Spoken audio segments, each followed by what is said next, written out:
if you look at like a transit map of DC, you could just see the neighborhoods where the lines start to overlap, where there's even three lines on one station, right? Or more in some cases. So when you see that, it's like, okay, those are transit served communities. They're dense, walkable, have a good grid. It's actually harder to drive in those neighborhoods. That's a very small like land area of DC. And less, you mentioned the price point of those neighborhoods is like you're living in Manhattan. That's just the housing they've chosen to invest in there. It's like high quality luxury housing. I mean, I'm glad that they're high quality structures that are meant to last in some cases, but the price you're paying for it, it's kind of inaccessible to most people. The Four Degrees to the Streets podcast explores neighborhood design and urban policy topics through the critical lens of equity to give listeners the tools needed to overcome structural and institutional barriers, and examines how the built environment shapes communities for better or worse.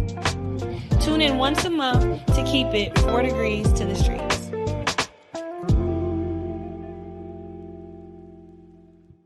Hey y'all, welcome back to the 4 Degrees to the Streets podcast. I'm Jasmine. I'm so excited for this conversation today. I'm going to be just speaking with one of my dear friends about urban planning. So I'm excited for y'all to listen. I'm introducing my guest, my dear friend, Jonathan Braun. I'm so excited for us to talk. Jonathan, jump on, tell us some few things about yourself. Sure. So, yep, as you mentioned, we went to planning school at Georgia Tech. Prior to that, I was a poli-sci major, so always had an interest in the built environment.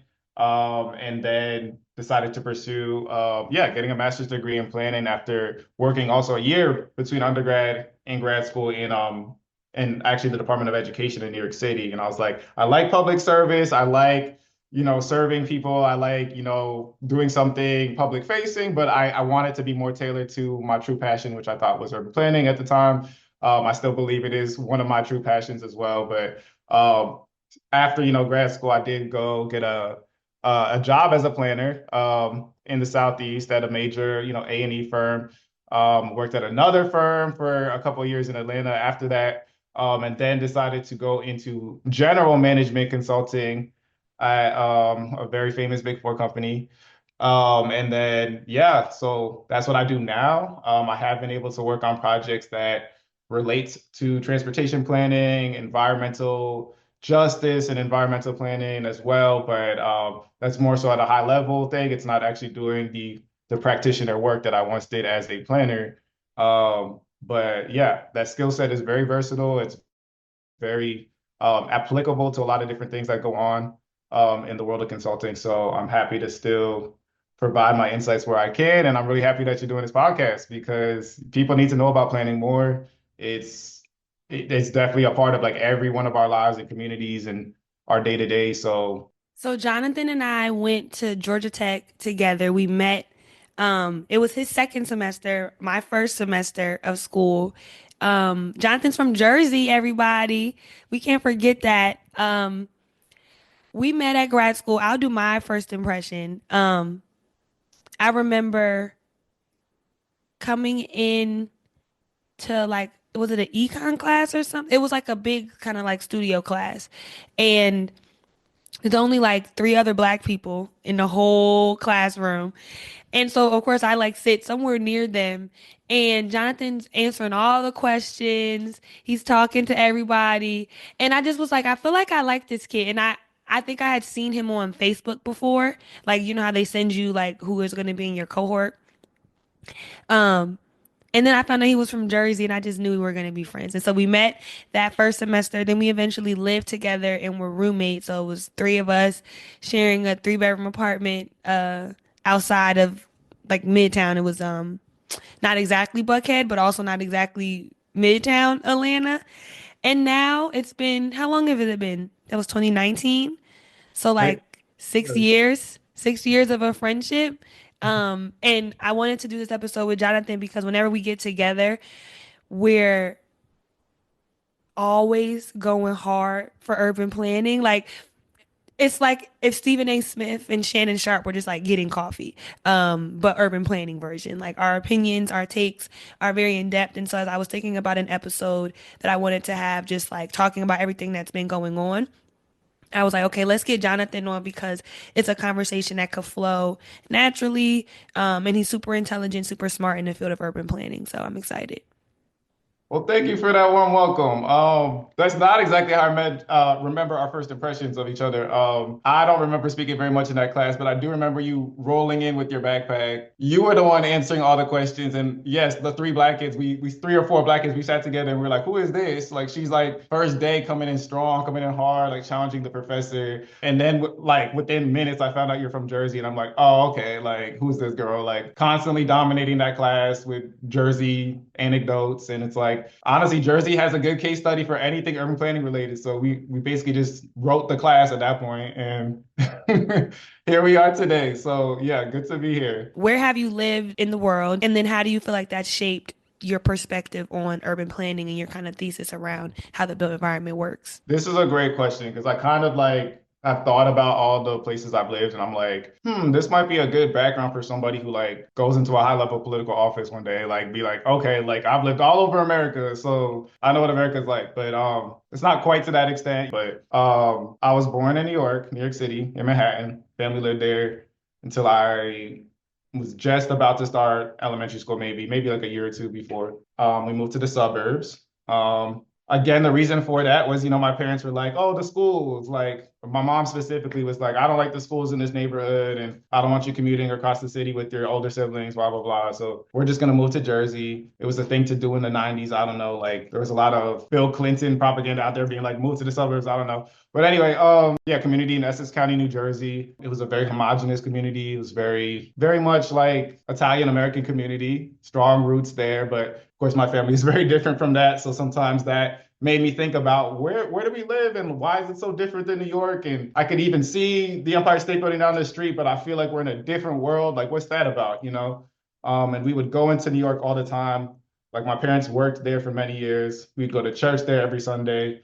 And so I'm just thinking every time we are traveling, sometimes as little as 20 minutes, we're entering a different world than where I was, living. And so that definitely got me like kind of like hyper aware of like the environment around me, both socially and physically. And so, um, I think when I was deciding on what college to go to, I was like, I want to go to a place that's like completely different from my hometown. And so I did have an older brother who went to school out in the Midwest. We had family out in the Midwest.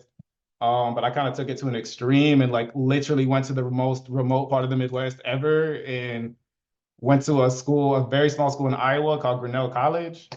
So I lived in Iowa for 4 years, which is not a normal experience, but believe it or not, it was a much more diverse school than my high school was, right? And so I think that gave me good experience there. And a lot of the Black kids who went to that school were from the Chicago area, um, and actually all over the country, to be honest, all over the country and the world. So I guess at first it was a rough transition, but now I really do appreciate going to school there and having that experience and seeing, yeah, like this is what a very specific part of rural America looks like. But then following that, I did move back home for about a year, and I got I think I mentioned earlier, a job in New York City Department of Education. So that was cool, like an office job. I took three different trains every day because I refused to take the bus. So I took three different trains from Nutley, New Jersey to get to Lower Manhattan. And so that, my love of transit was definitely like motivating me to do that every day. But yeah, like it was cool to do that as well. But again, that kind of got me thinking like I want to go pursue urban planning. So I remember like applying to schools, taking my GRE at that time. Applied to schools in the New York area, to Columbia, to Rutgers, but Georgia Tech just presented me this really good package I couldn't kind of like refuse. And it was definitely going to be different from what I was used to. I always kind of had this itch in me to move to Atlanta. Like I'd grown up watching a lot of Tyler Perry movies, unfortunately, and listening to T.I. and just like thinking like, oh my God, I got to go to Atlanta. Like Georgia Tech just seemed like a no-brainer. It was also really strong at their transportation planning program, which I think I always had more of an interest in than maybe like some of the other specializations of urban planning. But yeah, that worked out pretty well. It was paired with a very strong civil engineering program. And then me moving to Atlanta kind of just exposed me to a whole other world because Jasmine, you can attest to this because like when I moved there, I had the expectations that it would be as built up and As cosmopolitan. slow as you thought it was going to be? I thought it would be like New York. I thought it would be like it's literally like New York, and I thought it would be like I thought not having a car would be a thing. I thought like me paying what I was paying for rent meant that I should live in a box when I really should not have lived in a box.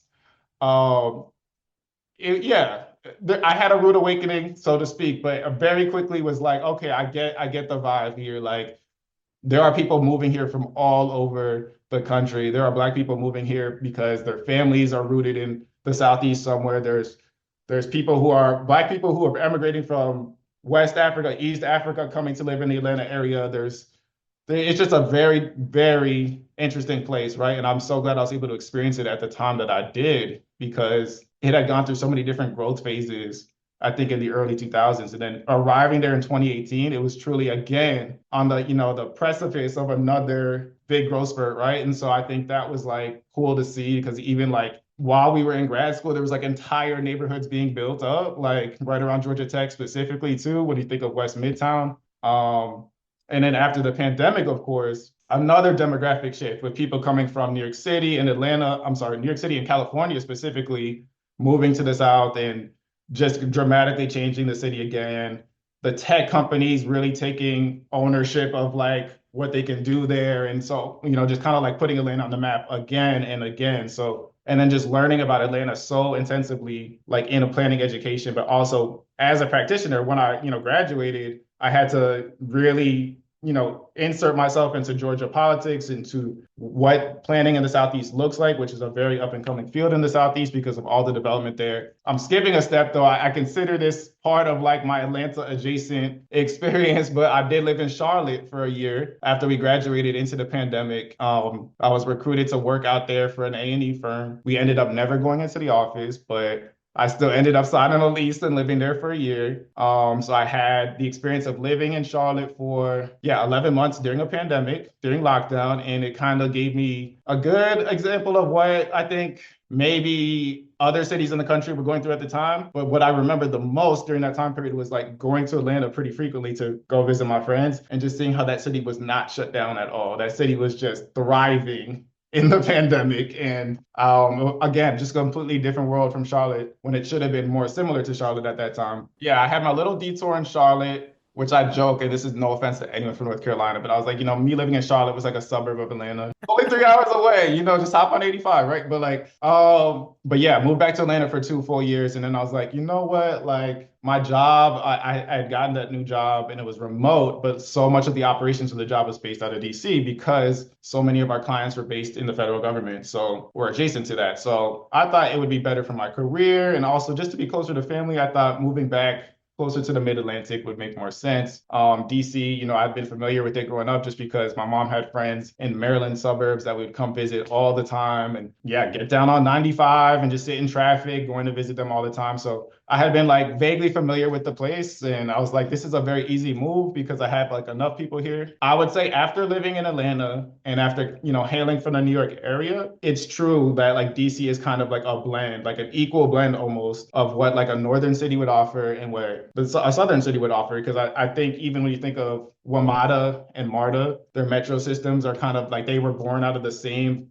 federal dollars. But the way that DC implemented it and the way that DC already had this like dense urban street grid to use it, it just looks so different. And it's such a well-used system, right? And so Do you think that DC is a place you can live without a car? You talked about trying to live in Atlanta, and I lived in Atlanta without a car, and that was crazy. It was the worst. Part of the reason why I look back and I hated my experience in Atlanta is because getting around without a vehicle was legit torture. It was like they're actively telling you go buy a car. Like, are you sure you want to do this another day? Right? I talked about this in our TOD episode. It should have been a TOD. We lived within a half mile of that station. But getting there was like walking on the side. It was literally walking on the side of a highway to then arrive at this train station. And then you get on the train, you end up in Midtown, which is walkable and dense and all that stuff. But getting there, I might as well have walked down the side of 95 to get to my train station. it's so funny because we lived in an apartment complex that was built before Lindbergh became like a transit-oriented development. And so you're right, like it was designed completely for the automobile. It was essentially like on a cul-de-sac, and you had to drive all the way around the complex, these garden-style complexes that were gated to get to the street, to get to the other street, to get to the other street. to get to where the train was, right? And so even though straight line distance, it was not far, it was just never meant for someone to be walking. So I do remember you having a very hard time in Atlanta without a car. And I kind of always said to people, like, my experience in Atlanta did not begin until I got a car that second semester, because that first semester I just could not do it. And when I went home on winter break and I realized how much I missed Jersey and just being able to drive around and casually do things, I was like, no, I'm not going back there without a car. I had to do something. So I ended up buying a car, a really cheap car in cash that did not last me long, but it still kind of like jump started my life in Atlanta, because suddenly now when people were inviting me out to places, I'm like, yeah, I'll come. Like, yeah, there's like a little bit less resistance in my spirit to go to this place now, because I don't have to end up sweaty, walk into a bus or a train or something, or paying an egregious amount of Uber when I'm a broke grad student. Like it just made more sense. So, Do you but think that DC system is one where you can live without a car? so I'm gonna speak to what I call kind of like my karmic moment, where it's like maybe I had gotten a car a little too young and jumped the gun on it, and was really kind of like spoiled having a car, a pretty nice car, after I got my new car after the first one broke down in Atlanta, in Charlotte. And then yeah, the first few months of me living in DC, I had a car, and it was just such a luxury to have. And then finally, I had this like moment where it was a true DC moment. I had parked my car for 10 months on the street corners around my apartment building. It seemed like there's plenty of parking here and plenty of people did it. But because of the type of car it was like a very specific Honda that was especially targeted for its wheels. So all four of my wheels ended up on cinder blocks one morning. It was the morning of Martin Luther King Day. I'll never forget And it. it There was was snowing. Don't skip the fact that it was a blizzard. It wasn't like a clear evening. It was snow on the ground when this happened to your car. These thieves were committed. Okay. I felt very targeted. I felt like this was a planned conspiracy to an extent. But yes, they had stayed up in the night through a snowstorm when they knew there were very few eyes on the street, because everyone had been like, okay, it's a holiday and it's a snowstorm. We're not going to go to work early in the morning. We're just going to be gone. Like the buses weren't even running on the street, right? So they took the perfect opportunity to steal my wheels. And I'm still looking at the cinder blocks right now that were left there. And nobody bothered to pick up these cinder blocks. I live in a very interesting neighborhood, by the way, but nobody's bothered to move these cinder blocks, but they're still there. And yeah, so when that happened, I was forced to really embrace what DC had to offer. I do live right across the way here from an Orange Line train station. So I had to really lean into that. And part of me moving here is like I didn't know what it was like to be without a car for some period of time. So part of me planning to live here was like, look, this train line goes exactly to my office in Roslyn, Virginia. I don't even have to transfer. Um, it's quite a privilege to live, across a pedestrian bridge that takes you to a train station. Like that's a high quality feature. Use it. And look, it did come in handy. It really did, because I did use a mix of like Ubers and stuff to kind of get my things. I personally live in a food desert. But even having access to this one single line has been immensely helpful with things like going to the airport, going to work during rush hour.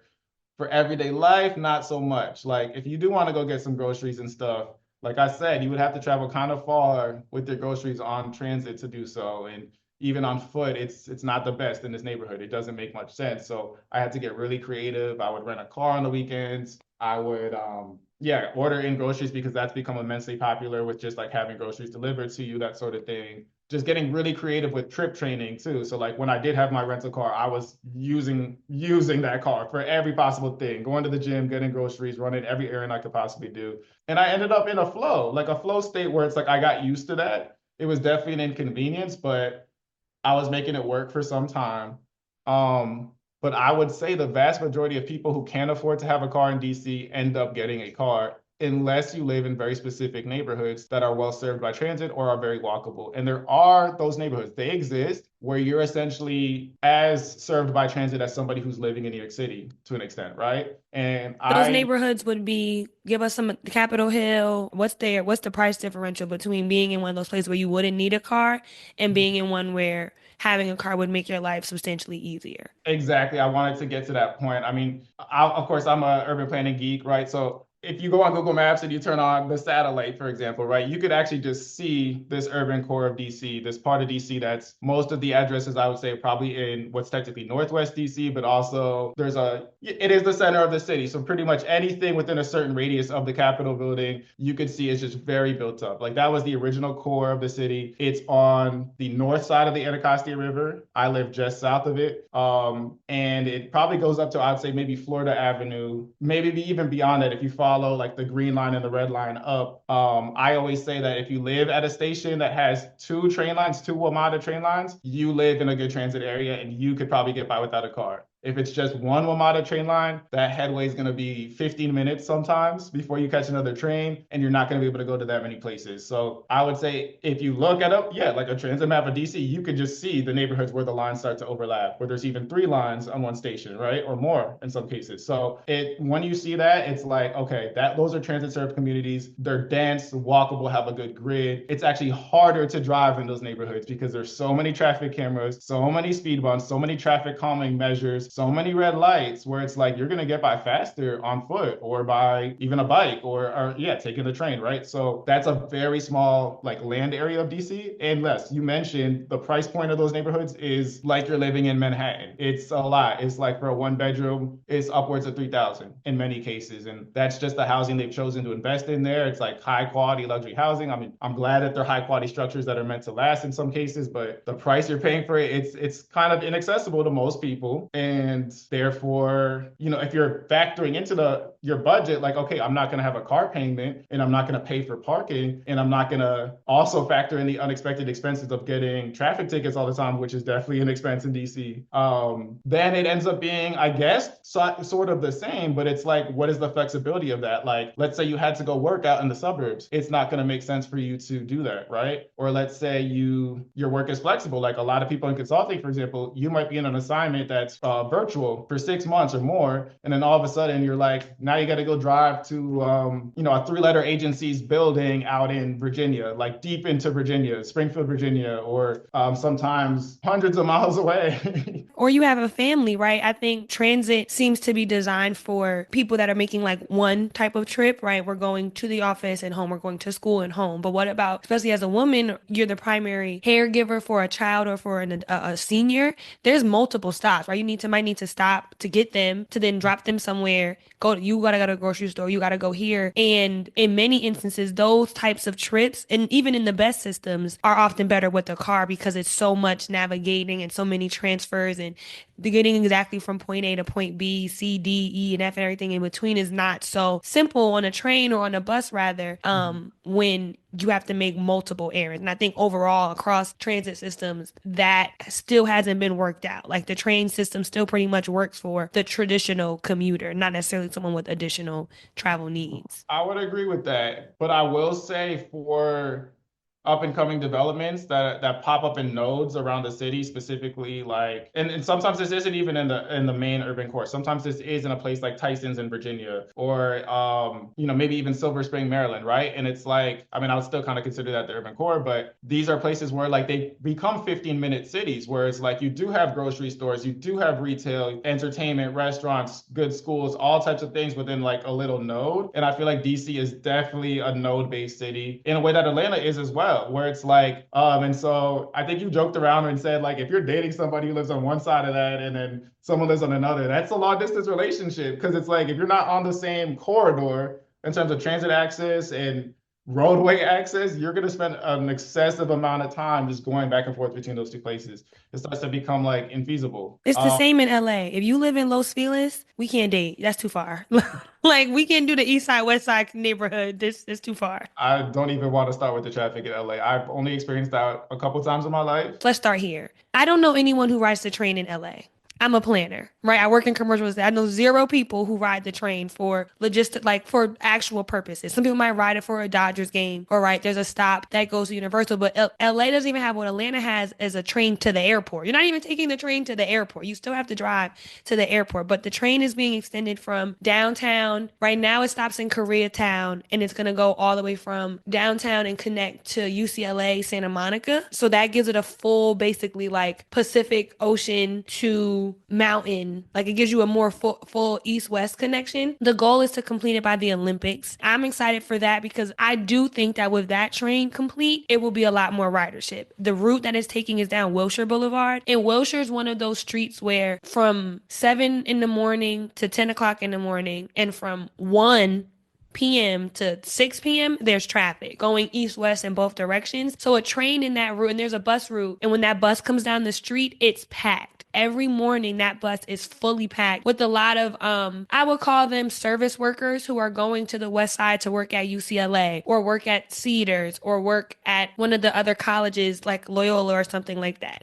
So you see a bus full of people going west in the super early in the morning, like a 6 o'clock bus, and then those same people coming back at like 1 or 2. That'll be a good route. Plus, LA has 3 kind of main business districts. There's more. There's 4. There's some in the South Bay, but the north ones would be downtown, Century City, and west side, like the UCLA area, because UCLA is like a huge employment thing. This Purple Line extension connects all 3 of them. And so it makes it easier to, maybe you won't take it for a meeting, right? You might not have a meeting in downtown and take the train, but maybe you will. But it definitely gives you more options of places you can live, right? So if I choose to live downtown, but I want to work in Century City, I'm not worried about sitting on the 10 for 2 hours in the morning to get to my office. I could take the train there and back. So I think that's what I'm most excited for in LA. I mean, now with the fires, I hate to say I'm excited about the rebuild because that just sounds morbid, but I am excited to see how it all plays out. Like as a planner, I'm like anxious, like I'm like nervous. I'm reading every article. I'm trying to like listen every time the mayor speaks because seeing entire neighborhoods razed from a fire is a certain type of,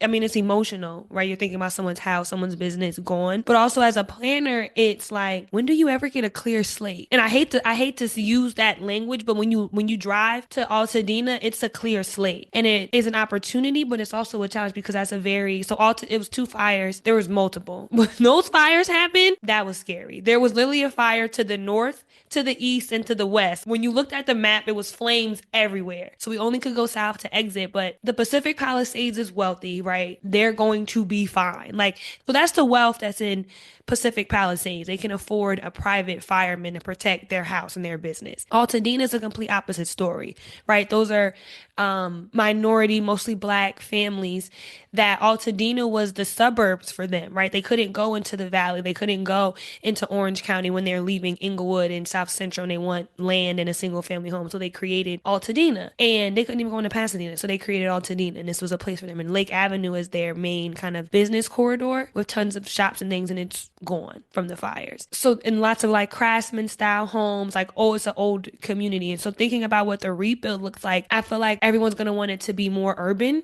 you know, and like up to density, which has many good things. But I also think that there's something to be appreciative about a historic neighborhood. So those are the challenges I'm experiencing in LA as a planner, but I'm also looking forward to. I mean, I think it's really important that you were mentioning, like, when you mentioned the purple line, like the types of people that were using it, like the types of individuals that were using that for their day to day. And then you're also mentioning, you know, how Altadena's population looked as compared to, you know, the more wealthier neighborhoods. And so that's something that I was just thinking about that came up in that conversation of like, how does access to these things or how do these corridors like manifest in terms of what the demographics of those neighborhoods look like? And I still don't fully understand this with LA. Like, I don't understand, like you coming from the East Coast, like, how did you decide which neighborhoods you live in LA? Because I know it's very important to you and it's very important to myself that I do live in a neighborhood where I feel like I'm going to feel comfortable in, or I'm going to feel like I'm participating in, or I look like the people that I'm in. Maybe that stems from growing up in a town that was very homogenous growing up and knowing how different it felt to like go about my business in that community as it did to one right next door to it that was much more diverse, right? So it's like, how do you navigate LA, like, which is kind of like very segmented because of like it's how inaccessible it can be with in terms of transportation, but also it's just such a big swath of land anyway. So like, how is it divided up and how do you navigate that? LA is interesting because the transportation piece of it is a big decision-making factor. Where am I going to work? Where am I going to live? And how far am I willing to drive? It's also sprawling, right? It's less sprawling than Atlanta, but that's because we have an ocean and mountains that literally restrict us geographically from growing in bigger ways, and getting around those mountains or through them is difficult to do. For me, and I'm not gonna lie, my neighborhood feels like Montclair. So as I'm looking for a place to live in LA, I ended up picking a neighborhood that felt like home to me. So I live in an area that is walkable. It's not very urban, so it's still in the urban core. But it's and there's restaurants and bars, but I wouldn't call it like it's not downtown by any means. It's not midtown, right? It's not like a city. There's not high rises, but it's walkable in the sense like I could do a 5 mile walk around my neighborhood and not have to engage with that many cars. Like there's a couple main drags that I would have to cross, but I can do a full 2.5 miles that way and the same 2.5 miles back or a different route back without really like engaging with a highway or a landfill or a waste treatment facility. Like those were things that were important to me. It was like I don't want to be near things that are environmental. And I don't want to have to go, so I don't take the highway to get to work, but that doesn't mean I'm not in traffic. So that when people ask me what the difference between living in LA and living in Atlanta, I would say that in LA, you're going to be in traffic whether you're on the street or you're on the highway. So you have to pick which one you want to do. The second thing I was looking for, so I didn't want to have to get on the highway. I wanted it to be walkable, but I wanted a neighborhood that had a diverse housing stock. And that's such a like planning word. What's the better way to say? Like there were apartments, homes, and stores. When you're walking down some of these streets, you can't tell that the house is a single family or a three family. Like the scale of the house, the size, the square footage is the same, but then I look up and there'll be like three mailboxes or there'll be like 4 meters around the back. And I'm like, oh, that's a multifamily? Like you can't even tell from the street. And I like that neighbor. That's what I mean. It reminds me of Montclair because there's these huge homes on these really big lots, and some of them are still single families. So that's a lot of but a lot of them have been converted into apartments or condos, and it creates a really like when I go outside at 5, the whole neighborhood is walking. Now they're walking with dogs, which bothers me personally, but everybody's outside. So I like this neighborhood for that reason. I was gonna ask, I mean, speaking about cars, like what do you think about EVs? And then I could go back to answer your question about what I'm excited for in DC. I mean, so there's definitely way more electric vehicles here than anywhere else I've lived. There's more EV infrastructure here than I've seen anywhere. Like any apartment building has an EV charger. There's even street parking with EV chargers. The gas stations have one. So there's a lot of EV infrastructure here. I don't know. If I'm still driving 50 miles, I'm still driving 50 miles. Like I'm still driving 50 miles, whether I'm doing it electrically or I'm using gas. The car still needs to be made somewhere. The battery is being made that's creating fossil fuels and emissions. And so I'm just not sold on EVs as being I feel like when you go to transportation events or you're talking to transportation planners or people who are working in transportation, you hear this consistently that like once EVs were brought into the conversation, all of the other transportation planning improvements that we were trying to do around the environment were like forgotten because this is big and flashy and beautiful. And it's like, let's not forget that bike lanes are also really good and BRT is really good and a light rail and a train. Like moving people in one vehicle, more people in one vehicle is better than still moving a single person, but just electric car. That's how I look at it. Right. So we forgot about all the other, investments that we could have made in the same way that when the original automobile came out, we ripped up streetcar lines in cities across the country, just like in LA, for example. But yeah, this is all bringing up points to me about like we think of California and how much leadership they've had in like making sure that combustion engines are energy not only energy efficient, but just also like don't have many emissions, right? Because air quality is of like paramount concern in California when we think about the frequency of wildfires, when we think about how the climate is just naturally drier and therefore creates a lot of like respiratory illnesses due to its air quality in the way that maybe even the East Coast doesn't experience, right? And so we think of EVs and we think about how they were sold to us and like marketed toward us as like being so much better for ground level air quality and overall, climate change and pollution. And sometimes we confound those two things, even though they're not necessarily, they shouldn't be looked at in the exact same way, right? Like when we think of overall emissions and when we think about what's going on the ground as somebody who's a pedestrian or somebody who lives in a neighborhood by a highway, for example, right? So one of the other people who had a planning background that I worked with, and I was on a project where we were doing consulting for a major county, for a major city in the US that just a very large urban county that was trying to find emerging tech opportunities and different initiatives, and they were trying to pilot this like EV program and really promote EVs. And he kind of just really brought to my attention this thing that like I hadn't really thought about before, but he was basically saying that like EVs create particulate matter pollution at higher rates than a regular car would. And this is due to the fact that because EVs are so heavy, because of their batteries are extremely heavy, that the tires and the brakes degrade at faster rates than would a regular combustion engine car. And therefore, when you see the tires and the brakes degrading, that releases particulate matter, which is the most harmful form of air pollution that could come from a vehicle.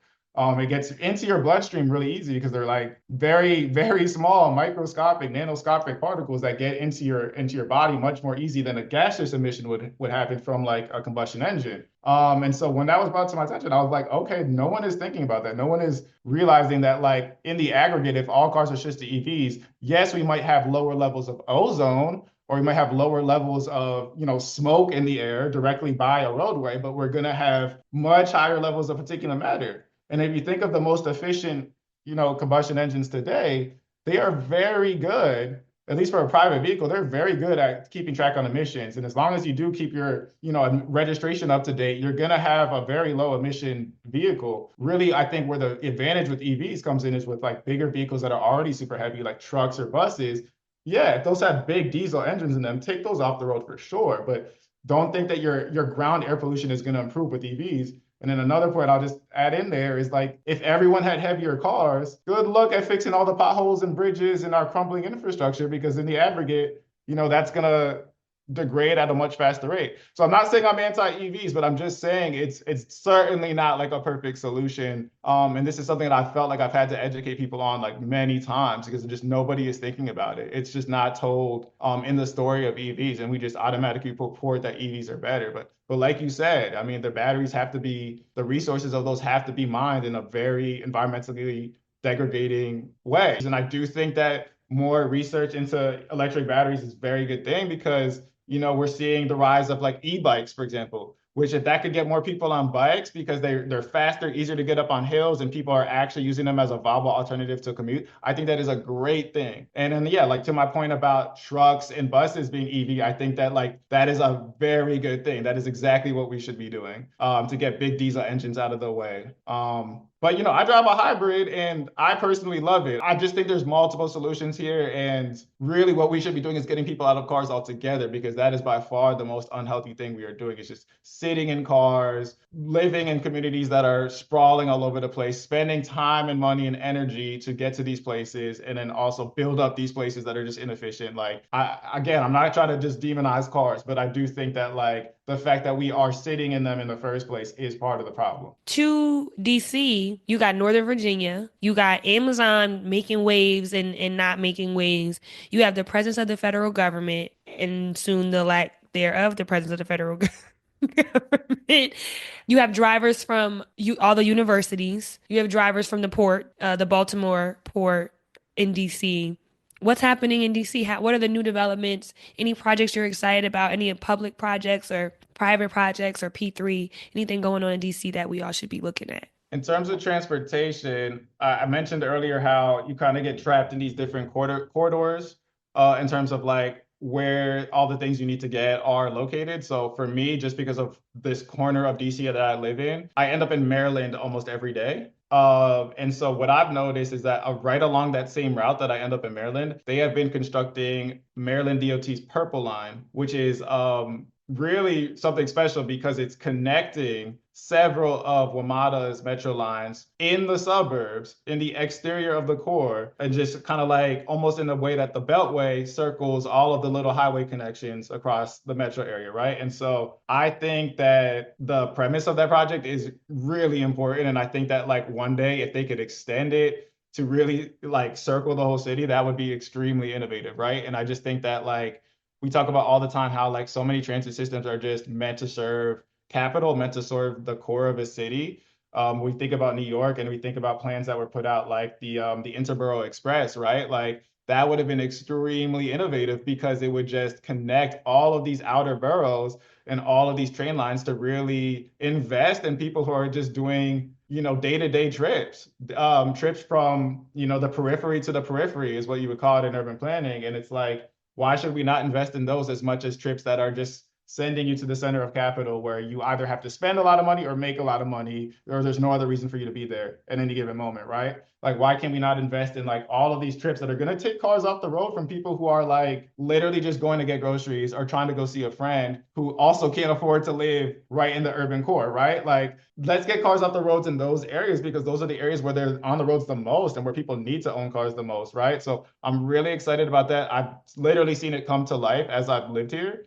It passes through College Park's campus, the University of Maryland, and then it also connects, yeah, just like a lot of different areas in Prince George's County and Montgomery County, all the way up to Bethesda. So I think it crosses like the red line twice. It crosses the green line, and it's meant to connect with the orange line in New Carrollton, where there's an Amtrak station that you could take up to Baltimore, New York, Philly, etc. So it's really innovative in that way, right? And I hope they extend it to, the new Northwest Stadium and to the blue and gray line as well. Like, why not do that? I'm sure there's actual reasons why they're not doing that right now that we could get into at another time. But yeah, like I'm excited by that about that in terms of transit. I really do see a lot of new housing developments pop up all the time in the city.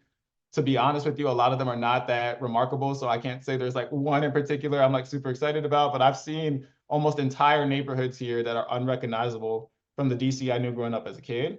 And even, when I first moved back to the East Coast after undergrad and when I would come visit DC in 2018, like I saw it just change so much since then, right? Like I've seen again, just multifamily mid-rises pop up everywhere. And I think that that can be a very good thing as long as it's accessible. And I think DC, more than many cities in the country, have very progressive like housing equity programs and programs that allow for workforce housing and that sort of thing, and put in different ratios in terms of their developments to allow other people to get into the buildings as well. So, but yeah, it's not perfect.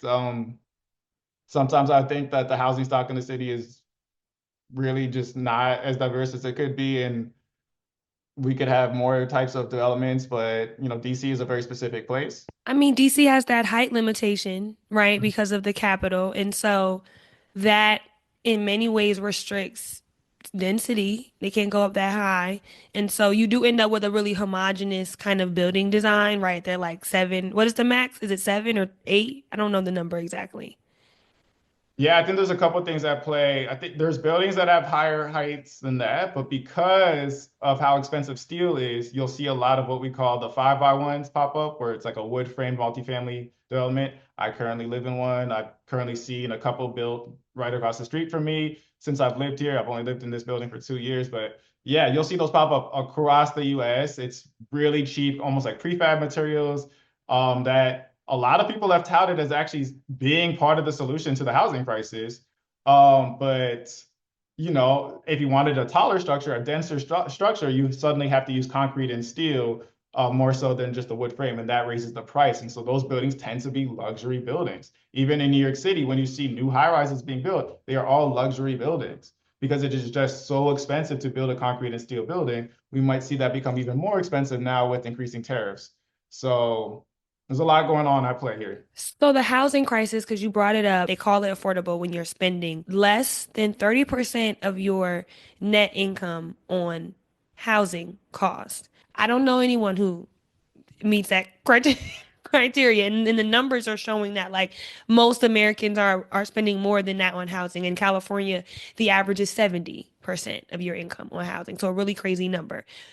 The solution, though, so far has been build more apartments, make it easier to rent, recognizing that a mortgage interest rate is 7.5, right? And the cost of a house, even an old house in New Jersey, is $400,000. Someone grandma house, like we still got to go in and do everything over. So the drive has been build more apartments, but to me, that, and I've talked about this on the podcast on the Instagram page, is like that's not really a solution to a housing crisis, right? Because paying rent is a variable rate. It can change when your lease renews. And you do see units that go from being $1,200 to $1,600 in a year. And it's like, how am I supposed to pay this $400 difference? My take on the housing affordability crisis, and I want to get yours, is when we stopped building starter homes, like a 3 bedroom, 2 bath, 2 bedroom, 1 bath, 1,000 square feet, 870 square feet, single family house, we went left. None of those exist on the market. Like trying to find a starter home, right? If you're a 27-year-old and you've been working for some years, and you got a little money saved up and you want to buy a house, your options, your supply is so small. The only thing that's new on the market are apartments that cost way too much for what you're getting, and these huge homes that are they're older but they've been completely renovated and they might have had additions and stuff like that. But getting away from that is where we lost it when we were going through that crisis. And unfortunately, as Black people, we were restricted from being able to participate fully in that program of them building all, the building of suburbia, and allowing developers to mass produce homes the same way that we're mass producing apartment buildings, and restricting us from being able to purchase in a lot of those neighborhoods. But to me, we need another mass single family home building, because housing affordability will get better once we have more ownership, in my opinion. Once you can own it and you have a stake in it, rather than paying a fee, a lease, a subscription, right? We're in the subscription era of life. You subscribe to music, you subscribe to television, you subscribe to food, you subscribe to news. You don't own any of it, right? You don't have places where you go and buy your movie and this is yours. You have a stack of movies. You subscribe to book. You're now subscribing to housing. I feel like we need to get back to an ownership model of housing first in America, because that to me is a bigger solution to the housing affordability crisis than renting. To that point, I think people's perception of ownership also will have to change as well, because a lot of people are thinking still. I mean, I think millennials have been kind of beat down with this, and we're like, okay, no, our perception of what we can afford is completely different than what we thought it was going to be. But still, when people think of like, okay, I'm going to own a home, I do want it to be a detached house, or even like a townhouse that like maybe I have a yard or something, where I just have like no one living above or below me. And like, there are different models, to your point about starter homes, that don't necessarily look like that. One thing that I have seen in the DMV that I maybe had not noticed before, or maybe just doesn't exist in other cities when you think of starter homes, is like you'll see these huge townhome developments being built all over. Like they're big in Prince George's County, they're big in like a lot of like, suburban subdivisions and that sort of thing. And within those complexes, of course, you have traditional standalone townhomes that are either detached or attached, but you'll also get these buildings that like I was really perplexed by, because I was like, is this one home? And it would be like sometimes 4, maybe even 5 feet tall. And what's really going on there is that those are just considered condos that had like duplexes in them. So like it's like a split level on the bottom with two floors, and then a split level on the top. And in my mind, those couldn't be much larger than 1,000 square feet. I mean, maybe 2,000 in some cases, right? Depending on how big the actual building was. But in some ways, like that's a solution that maybe not everyone is ready to do, but like it's closer to a whole townhome and it's probably cheaper, right? It's cheaper than, having a whole vertical structure to yourself. And so I think, I also have a friend who told me that like, he's from Georgia, but he never wanted to, he never said he wanted to end up in like a house somewhere. He's like, he moved to New York City and he's like, okay, one day I want a condo. I just want to be able to own my space, even though it's a unit within like another building that I don't own, right? And are people okay with that when they think of home ownership? If we think of like the co-op model that was also, I think, brought to a lot of attention in New York City many years ago, right? It's like, what are people okay with that? I mean, we see China has a lot of different like rent to ownership models, but that's from a completely different economy and subset where it's like, there's a lot of central planning and state assistance going into that,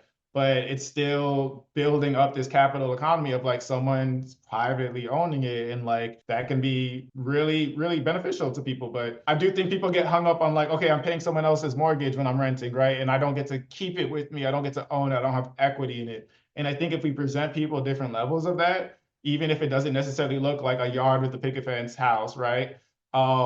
It's still something that is like, okay, this is your piece of the puzzle. This is something that is truly in your spreadsheet counteracting your student debt, right? Like this is something that's like you're building equity in. That could be promising to people. Will the equity look the same? Will the returns on investment look the same? that's the other question. And I think even we're starting to find with single family homes, we've constantly been told that this is a great return on your investment. This is something you should work your whole life to do. A lot of people question that and challenge that. And they're like, no, that's not the best investment tool you could have. There's so many other investment tools you could have if you want to build wealth or if you want to like make it to the finish line strong, right? Instead of just being tied to one home in one location. So there's a lot at play here. And we're not going to solve it in one day, but I do want more people to talk about it and to know about it and be educated on it. So yeah. And to the same point about transportation, right? It's all about tools in the toolbox. Like we were talking about EVs and they coming in and taking over all the conversations around how transportation contributes to environmental quality. It's the same thing with housing. We have multiple buttons we can press to get us to a solution. And that's the same point here. It's like we can try this route with rental. We can try this co-op model. We can try this rent to own model. We can try, some people just want to stay in an apartment. That's fine. But I feel like right now we're losing all of our options. And that's always when we start to miss opportunities when we don't see that all of these other options exist and are available to us. What would you say is the biggest challenge facing urban areas in the next decade as we look towards this pivotal 2040? The biggest challenge I would say is making complete communities that not only house people equitably, but also attend to their comprehensive needs, meaning community, health and wellness, sense of community. All of these things are just as important. And I think, especially as millennials and Gen Z are getting older, they value that richness of experience much more so than like, let me just buy my corner of land and shy myself away from the world and drive everywhere in my private car. Like, I think that's becoming less and less important to people. So I think cities really do have to find a way to like stay relevant and stay truly doing what they've been doing, which is providing services for people that they can't get simply living on their own out in a rural community. Like, how are you going to remain competitive in a world where people are working from home and have so many different other options? How are you going to actually provide for people's comprehensive needs and make sure the city is not making them sicker or making them poorer? Like, let's solve that because if our most talented workforce has the freedom of just working from wherever, why would we continue to live in cities? It's even something that I've started to question while living in DC. I'm surrounded by competition of people who are also talented, skilled workers, but where's my quality of life coming into play? How is my health being impacted by living here? Am I benefiting from that environment? Cities need to actually start thinking about like that they're going to start competing with a lot of other forces that's going to start to make them fail. We're already seeing in New York how unaffordable it is and how it's losing an artisan class of people because they just can't live there anymore. Like they can't afford to live there. It's not fun. It's not like doing anything for their life.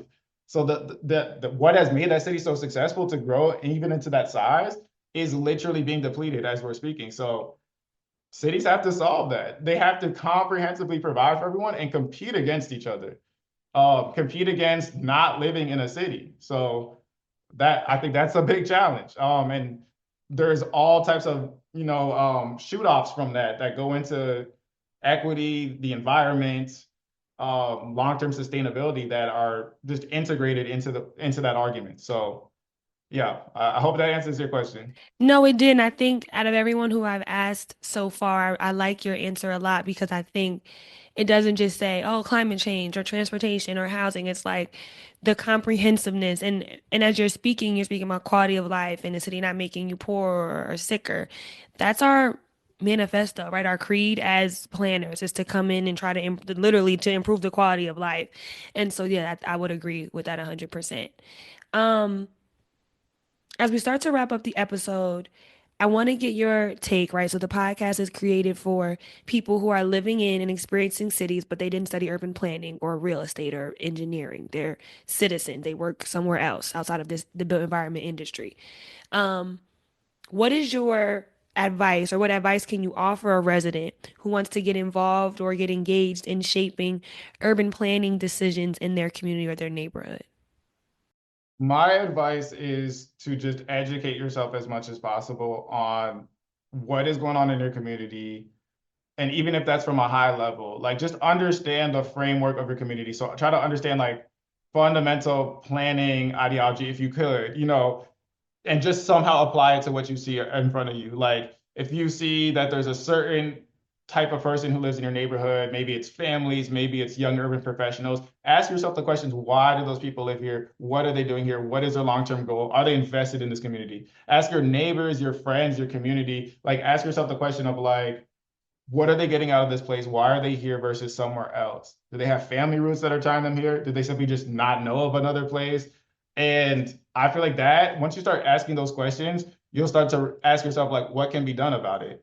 And oftentimes the answer to that is community engagement and just engaging those people and organizing, right? I mean, it trickles down into different things, but there's so many ways you could have impact and just a better understanding so that when you're voting, when you're digesting the news, you could apply it to literally what's going on in front of you and make sense of it in front of you. So whatever's going on a national scale, think about how it's affecting your day-to-day life as well. But do it in a way where it's like also put yourself in the shoes of other people who are not having your day-to-day life. Um, so yeah, that's the best advice I could give. No, I think it's a great answer because something that I was thinking about after doing our interview with Tiffany Ann Taylor on congestion pricing and her response of talking about growing up in Long Island and having family in other parts of the world and kind of going back and forth as a child of immigrants. There's something about people who choose the built environment professions that have a curiosity about why the built environment and people's experience in that built environment is the way that it is. Jonathan, thank you for coming on the podcast. I will have to have you again because there are so many things we did not get a chance to talk about, but I'm glad that you and I were able to talk as friends on this show. You shared so much knowledge with us about your experiences, and about your thesis on the built environment. So thank you. Thank you so much for having me. This has been an amazing conversation. I definitely want to continue this conversation. And I'm just really glad that you're doing this because we need this message out here and we need people to be thinking about this. And we need more podcasts like this that like kind of push back on like a lot of the other noise that we're hearing in the world right now. So I really appreciate you for having me on. And yeah, I'm excited to see how the future becomes. Like I just want to see these positive changes manifest as more and more people get more information. So Absolutely. You guys can follow us on Instagram at the number 4 degrees pod. We drop episodes once a month, the first Tuesday of every month. Peace out, y'all.